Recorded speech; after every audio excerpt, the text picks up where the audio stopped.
తాకట్లో ఉన్న మీ బంగారాన్ని విడిపించి ఆ రోజు ఆన్లైన్ రేటుకి కొంటాం. Sharma gold company.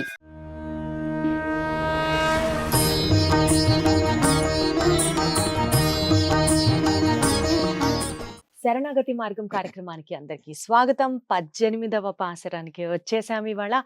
మరి శ్రీకృష్ణుడిని నిద్ర లేపారా? లేచినా ఆయన లేవనట్టు నటిస్తున్నాడా? మిగిలిన వాళ్ళందరినీ అంతే నందగోపుణ్ణి, యశోదమ్మని, బలరాముణ్ణి నిద్ర లేపేసిన గోదాగోష్ఠి శ్రీకృష్ణుడిని ఇంకా ఎందుకు లేపలేకపోతున్నారు? అదే తెలుసుకుందాం ఇవాల్టి పాసరంలో. వైష్ణవ సాంప్రదాయ ప్రచారకురాలు పద్మజ రామానుజమ్మ ఇక్కడే ఉన్నారు మనతో. అడిగి తెలుసుకుందాం. అమ్మ నమస్కారం. నమస్తే అండి. నాకెందుకో డౌటు, ఆయన లేచే ఉంటారు కానీ లేవనట్టుగా యాక్ట్ చేస్తున్నారు అని అనిపిస్తోంది. అంటే ఒక రకంగా అది కరెక్టే. ఎలా అంటే మనం నేరుగా స్వామిని ఆశ్రయించకూడదు. శ్రీ వైష్ణవ సంప్రదాయంలో ఏం చెప్తున్నాం? ఆచార్యుల వారిని ముందరుంచి ఆయన ద్వారా స్వామిని ఆచరించాలి. ఆయన ద్వారా చేరుకోవాలి. లక్ష్మీ విశిష్టుడైన శ్రీమన్నారాయణమూర్తిని ఆశ్రయించాలి. ఇప్పుడు ఇక్కడ అమ్మ పురుషకారం వీళ్ళకి లభింప చేయటం మన కృష్ణయ్య యొక్క ఉద్దేశం. అందుకని లేవడం లేదు. అందుకని బలరాముణ్ణి ప్రార్థన చేశారు మన గోదాగోష్ఠి. అయింది అక్కడ. స్వామి లేవడం లేదేమిటి అని అంటే, ఆయనకి నీలాదేవిని మేలుకొలపకుండా తన దగ్గరకు వచ్చారని కినుకు వహించినట్లున్నాడు. మీరు ఒక పని చేయండి, వెళ్ళి నీలాదేవి దగ్గరికి వెళ్ళి ఆమెను మేలుకొలిపి ఆమె ద్వారా కృష్ణయ్యని మేలుకొలిపే ప్రయత్నం చేయండి, అప్పుడు మీకు ఖచ్చితంగా పని అయిపోతుందని బలరాముడు హింట్ ఇచ్చేశాడు. హింట్ ఇచ్చేటప్పటికి మన గోదాగోష్ఠి అంతా కూడా నీలాదేవి ఇంటికి వెళ్ళారు. నీలాదేవి యొక్క భవన దగ్గరికి వెళ్ళారు. ఆమెను మేలుకొలిపే ప్రయత్నం చేస్తున్నారు. ఎవరి నీలాదేవి అంటే, మనం స్టార్టింగ్ లోనే మీకు చెప్పడం జరిగింది, నీలా తుంగ స్తనగిరి తటి అనే ఒక శ్లోకం, ప్రార్థనా శ్లోకం సమయంలో మీరు అన్నట్లు అత్యంత సౌందర్యవతి శ్రీకృష్ణ పరమాత్మకి ఈమె చాలా ప్రేమ. ఆ కారణంగా ఈమె ఉన్నత స్తనములపై నిద్రిస్తూ ఉంటే గోదాదేవి మేలుకొలిపినట్లుగా మనకు తెలుస్తుంది. ఇదిగో ఆ సీన్ ఇప్పుడు రాబోతుంది ఇవాళ రోజున. అలా అమ్మని మేలుకొల్పటానికి వెళుతున్నారు. యశోద యొక్క సోదరుడైన కుంభుడు ధర్మదల యొక్క కుమార్తె ఈ నీలాదేవి. నీలాదేవి ప్రస్తావన మనకు భాగవతంలో ఎక్కడ కనిపించదు. కానీ శ్రీకృష్ణ పరమాత్మకి అష్టమహిషులు ఉన్నారు, 8 మంది భార్యలు. 8 మంది భార్యల్లో నాగ్నజితి అని ఒక ఆవిడున్నారు. ఆవిడ వివాహం ఆడినటువంటి పద్ధతి, ఈ నీలాదేవిని వివాహం ఆడినటువంటి పద్ధతి ఒకటే రకంగా కనిపిస్తుంది. అందుకని ఈ నాగ్నజితియే నీలాదేవి అని చెప్పే ఒక నిర్వాహం కూడా ఉంది. అంటే నీలాదేవి యొక్క తల్లిదండ్రులు ధర్మదా కుంభుడు ఏమనుకుంటారంటే, ఏ పిల్లల్ని చూసినా కృష్ణయ్య వెనకాల పడి తిరుగుతున్నారు, మన అమ్మాయిని వీళ్ళకి ఇవ్వకూడదు ఎట్టి పరిస్థితుల్లోనూ, కృష్ణయ్య కొంటేవాడు, ఈ నుంచి మన అమ్మాయిని దాచిపెట్టాలి మనం అని చెప్పి, మా అమ్మాయిని నువ్వు వివాహం ఆడాలంటే నువ్వు 7 ఎద్దులని సంహరించి అప్పుడు వివాహం ఆడవలసి ఉంటుందంటూ షరతు పెట్టాడు. ఆ 7 ఎద్దులు ఎలా ఉన్నాయంటే చూస్తేనే గుండెలు ఎదిరిపోతాయి. ఒక్కొక్క ఎద్దు ఏనుగంతుంది. చూస్తేనే ముక్కు పచ్చలారనటువంటి వెన్న పాలు నెయ్యి తిని పెరిగినటువంటి సుకుమారంగా కనిపించేటువంటి వనకృష్ణ స్వామి ఆ 7 ఎద్దుల్ని ఎలా సంహరిస్తాడా అని అందరూ అనుకుంటున్నారు. కృష్ణయ్య కూడా అలాగే అనిపించింది. ఒక పక్కన 7 ఎద్దులు, ఒక పక్కన నీలాదేవి అందం. ఈమె కోసం ఏదన్నా చేయాలనుకున్నాడు. అంతే, 7 ఎద్దుల్ని లీలగా సంహరించి వేశాడు. ఆ సంహరించడం అంటే వాటన్నిటినీ కూడా లోబరుచుకొని ఇంకా నీలాదేవిని వివాహం ఆడాడు. అటువంటి నీలాదేవిని మేలుకొలుపుతున్నారు. శ్రీకృష్ణ పరమాత్మగా స్వామి అవతరించినప్పుడు లక్ష్మీదేవి యొక్క అంశగా నీలాదేవిని చెప్తారు. రుక్మిణీదేవిని చెప్పే ఒక నిర్వాహం ఉంది. ఇక్కడ మనకు తిరుప్పావైలో ఏంటంటే నీలాదేవియే లక్ష్మీదేవి యొక్క అంశగా చెప్తారు. రామచంద్రమూర్తిగా స్వామి వచ్చినప్పుడు సీతాదేవి, సీతమ్మ. అలాగే కృష్ణయ్యగా వచ్చినప్పుడు నీలాదేవి. కాబట్టి అమ్మను ముందుంచుకొని స్వామిని ఆశ్రయించాలి కదా. ఈ పాసురంలో నీలాదేవిని ముందుంచుకొని స్వామిని ఆశ్రయిస్తున్నారు. అయితే ఈమెకి ఒక అందమైనటువంటి విశేషణం చెప్తున్నారు. ఏమని అంటే, ఓ నందగోపుని యొక్క కోడలా అంటూ సంబోధిస్తున్నారు. ఎందుకు అంటే, మనకి రామాయణంలో సీతా పిరాటి అంటే సీతమ్మ హనుమస్వామికి తన గురించి చెప్తూ స్నుష దశరథస్యాహం అని చెప్పింది. అంటే తాను దశరథుని యొక్క కోడలుగా చెప్పుకుంది. ఒక గొప్పింటి ఇల్లాలు లేదా అసలు సంప్రదాయ పరులైనటువంటి వారి ఇంటి కోడలు ఎలా చెప్తుందంటే, ఇప్పుడు మిమ్మల్ని అడిగానండి, ఎవరు మీరు దీప్తి గారు, మీ ఐడెంటిటీ ఏమిటి అంటే మీరు ఏమని చెప్తారు? నేను సుమన్ టీవీ యాంకర్ అని చెప్పొచ్చు, లేదంటే మీ భర్త గారి పేరు చెప్పి వారి వైఫ్ అని చెప్పొచ్చు. అవును, ఇలా చెప్పుకుంటాం. అవును, సాధారణంగా మనం చేసే పనిని బట్టి లేదా మన భర్తని గురించి మన ఐడెంటిటీ అనేది చెప్పుకోవటం ఈ రోజులో మనం చూస్తున్నాం. కానీ వెనకటి సంప్రదాయం ఏమిటి అంటే, మామగారి పేరు చెప్పుకోవాలి. అసలైతే మామగారి పేరు కూడా చెప్పరట. ఇప్పుడు ఉదాహరణకి మా మావయ్య గారి పేరు హనుమంతరావు. హనుమంతరావు గారి కోడలు నేను చెప్పకూడదు. ఉమ్, పేరు ఎలా చెప్తాం పెద్దలది? ఉమ్, అది అమర్యాద కదా! ఉమ్, ఎలా చెప్పాలి అంటే, రాముడికి బంటులాగా ఉంటాడు చూసారా? ఉమ్. ఆయన పేరు మీదుగా రావు గారు ఉంటారే, ఆయన కోడలు నేనని చెప్పాలి. హనుమంతరావు గారి కోడలని చెప్పడానికి ఇంత చెప్పాలన్నమాట.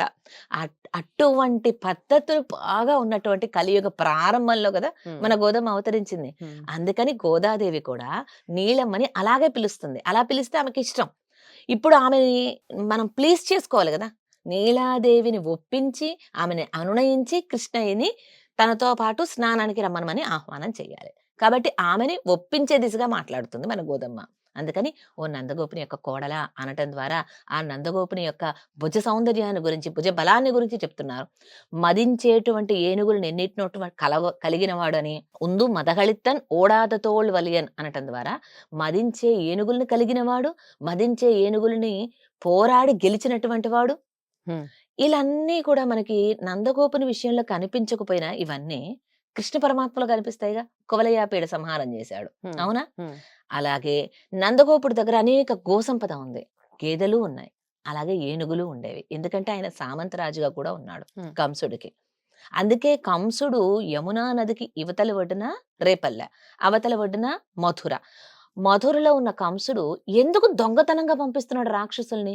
నేరుగా రావచ్చుగా. ఇక్కడ పెరుగుతున్నాడు కృష్ణుడు అని కొన్ని రోజులకు తెలుసుకున్నాడు. తెలుసుకున్నాడు. నేరుగా వచ్చి కృష్ణుని సంహరించడానికి తనేదో ప్లాన్ వేయొచ్చు. కానీ ఎందుకు ఇట్లాగా దొంగతనంగా రాక్షసుల్ని పంపిస్తున్నాడంటే నందగోపుడు భుజబలం చాలా గొప్పది. సామంతరాజే కానీ ఎదురు పడ్డావంటే నువ్వెంత అంటే నువ్వెంత అంతే.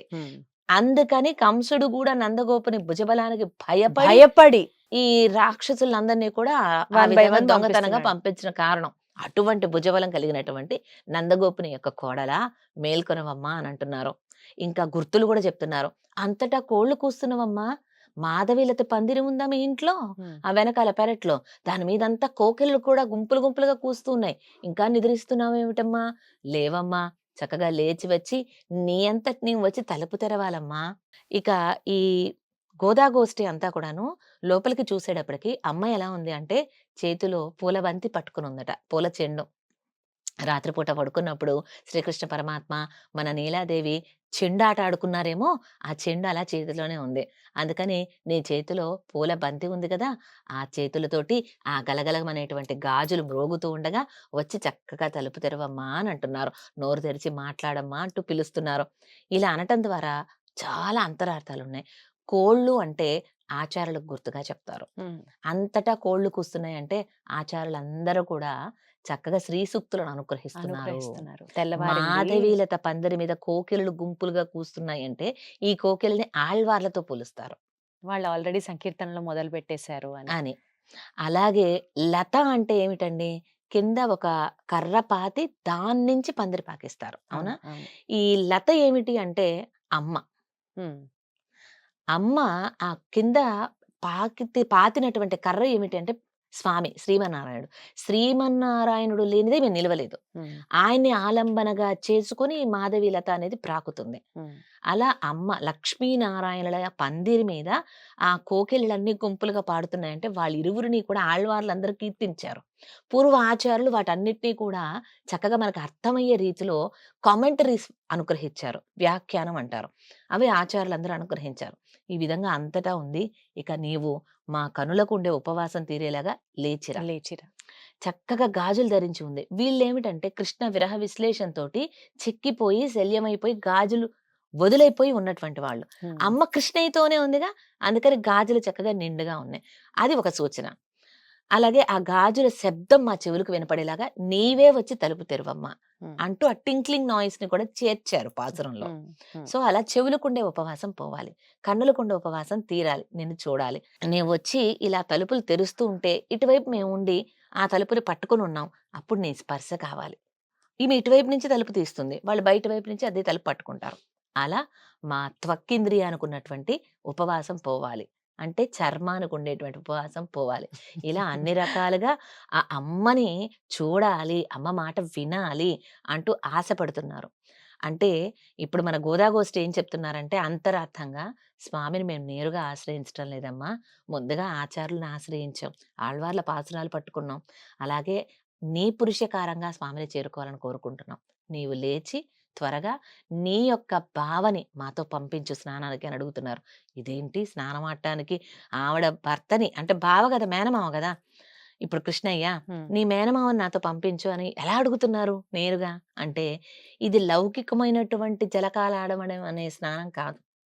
పరమాత్మ కళ్యాణ గుణాల అవగాహనలో ఓలలాడాలనుకుంటున్నారు. అది కూడా అమ్మని ముందుంచుకొని, అమ్మ పురుషకారంగా. ఎప్పుడు కూడా మన స్వరూపం ఎలా ఉండాలో తెలుసా? శ్రీ శ్రీయపతులు ఇరువురికి కూడా సేవ చేసుకోవాలనుకోవాలి. అవును. కేవలం శ్రీమన్నారాయణ పాదాలు సంవాహన చేయాలనో, లేకపోతే అమ్మ మాత్రమే ఆశ్రయించాలనో కాదు. ఇరువురిని కూడా చేరికగా ఉన్నటువంటి ఆ దివ్య దంపతులకు సేవ చేసుకోవటం మన కర్తవ్యం. అందుకని అమ్మా నీవు మేల్కొని కృష్ణయ్యని మాతో స్నానానికి పంపించమ్మా అంటూ ప్రార్థన చేస్తున్నారు ఈ పాసురంలో. ఈ పాసురం ఒకసారి అర్థానుసంధానం చేస్తూ రామానుజుల వారు వేంచేసి ఉన్న కాలంలో వారి ఆచార్యులు వారి తిరుమాళిగా అంటారు, ఇంటి దగ్గరకు వచ్చారు. రామానుజుల వారు సన్యాసాశ్రమం స్వీకరించారు. భిక్షాటన చేసి తాను కడుపు నింపుకోవాలి, అంతేకాని వండుకోవటం అనేది ఉండకూడదు ఆ సన్యాసాశ్రమం స్వీకరించిన వాళ్ళకి. ఆ రోజుల్లో అది నియమనం. అలాగే భిక్ష 5 ఇళ్లలో తీసుకోవాలి. అలా భిక్ష స్వీకరించడానికి గాను రామానుజుల వారు ఆ వీధి గుండా వస్తూ ఆ సమయంలో తిరుప్పావేని అనుసంధానం చేస్తూ వస్తున్నారు. కరెక్ట్‌గా వారి ఆచార్యులు వారి ఇంటి దగ్గరికి వచ్చేటప్పటికి ఈ పాసురం సేవిస్తున్నారు. కాబట్టి ఇది ఆయనకి ఫేవరెట్. ఈ పాసురం సేవిస్తూ ఉండగా వారి ఆచార్యులు వారి అమ్మాయి అదే సమయానికి తలుపు తీసుకొని భిక్ష వేయడానికి రామానుజుల వారి దగ్గరకు వచ్చింది. అంతే, రామానుజుల వారు అర్థానుసంధానంలో వెళ్ళిపోయారు. నీలాదేవిని కథ పిలుస్తున్నారు గోదమ్మ. వచ్చింది నీలాదేవి అనుకుని సాష్టాంగ దండవత్ ప్రణామాలు ఆచరించేశారు రామానుజుల వారు. పడుకొని నమస్కారం చేసేశారు ఆమెకి. ఆమె భయపడిపోయి వాళ్ళ నాన్నగారి దగ్గరకు వెళ్ళిపోయి, నానా రామానుజుల వారు వచ్చారు, భిక్ష వేద్దామని వెళ్తే నా కాళ్ళకు ముక్కుతున్నారు, నాకు అర్థం కావడం లేదని అంటే, అప్పుడు వరాచార్యులు వస్తారు. నువ్వు భిక్ష వేసే సమయానికి రామానుజుల వారు తిరుప్పావే చదువుతున్నారా అని అడిగారట. అవును అన్నారు ఈ అమ్మాయి. అంటే అప్పుడు ఆహా అది చెప్పు, వారు నిన్ను నా కూతురుగా చూడటం లేదు, నీలాదేవే వచ్చి తలుపు తీసినట్లుగా భావిస్తున్నారు. అంటే మమేకం. మనం చూడండి, సినిమా చూస్తూ లేకపోతే సీరియల్ చూస్తూ ఆ సీన్ మనం కూడా ఆ క్యారెక్టర్స్ లోకి వెళ్ళిపోతాం, ఏడ్ చేస్తారు. అక్కడ హీరోయిన్ ఏడుస్తుంటే మనం ఏడ్ చేసి, అక్కడ హీరో ఉక్రోషంతో ఉంటే మనం ఇలా, అంటే ఇమర్స్డ్ గా ఉన్నారు. ఇప్పుడు రామానుజుల వారు మునిగిపోయి ఉన్నారనమాట. వచ్చింది నీలాదేవి అనుకున్నారు, అందుకని ఆ విధంగా చేశారు. వెంటనే ఆచార్యుల వారు వీరిని ఇలా పైకి తీసి తిరుప్పావై జియరే అని పిలిచారు. ఆ రోజు నుంచి రామానుజుల వారికి తిరుప్పావై జియర్ అని ఒక పేరు కూడా వచ్చింది. రామానుజుల వారికి ఇష్టమైన పాసురం ఈ పాసురం. చాలా అందమైన పాసురం. మనం సేవించేటప్పుడు కూడా తిరుప్పావై ఈ పాసురాన్ని 2 సార్లు సేవించాలి. 30 పాసురాలు ప్రతిరోజు సేవించాలా? అందులో చుక్క గుర్తున్న పాసురాలు ఉంటాయి, స్టార్ మార్క్, అవి 2 సార్లు సేవించాలి. అలా సేవించడం అంటే చదవటం. అదే అర్థమైంది. అన్నారు కదా మొన్న, సేవించడం అనాలి, చదవడం కాదు. ఆ విధంగా ఈ ఉందు మదగళిత్తన్ ఓడాతతోళ్ళనే ఈనాటి 18వ పాసురం కూడా మనం సేవించేటప్పుడు 2 పర్యాయాలు సేవించాలి. రామానుజుల వారికి ఇష్టమైన పాసురం కాబట్టి. అలా ఈ పాసురాలలో అందంగా ఆచార్యుల వైభవం, మన స్వామిని ఎలా సేవించుకోవాలి, కోవిలికి వెళ్తే ఎలా సేవించుకోవాలి భగవంతుణ్ణి, ఇవన్నీ కూడా మనకి తెలియజేస్తుంది గోదమ్మ. మన ఆచరణ ఎలా ఉండాలో చెప్తుంది. స్వామిని మాత్రమే సేవించడం కాదు, స్వామి ముందర ఉన్నటువంటి ఆచార్యులు, దాని తర్వాత అమ్మని కూడా సేవిస్తూనే ఆయన్ని సేవిస్తే ఆయన సంతృప్తి చెందుతారు అన్నది మరొక్కసారి ఈ పాసురం ద్వారా మీరు గుర్తు చేసిన వారు అయ్యారు. అర్థమైంది. సో వచ్చే పాసురంలో అయినా మన కృష్ణయ్య మేలుకుంటాడో లేదో, ఈసారి మేలుకుంటాడులేండి ఖచ్చితంగా. రేపటి పాసురంలో మళ్ళీ కలుద్దాం. ఈ రోజు పాసురంలో నీలావల్లభ అనే పేరు ఇచ్చారు. నీలావల్లభ, నీలాదేవికి వల్లభుడు, వాల్లభ్యం కలిగినటువంటి వాడు, అందుకని నీలావల్లభ. రేపటి దాకా మనం అనుసంధానం చేద్దాం. ఆండాళ్ తిరువడిగళే శరణం. సర్వం శ్రీకృష్ణార్పణమస్తు.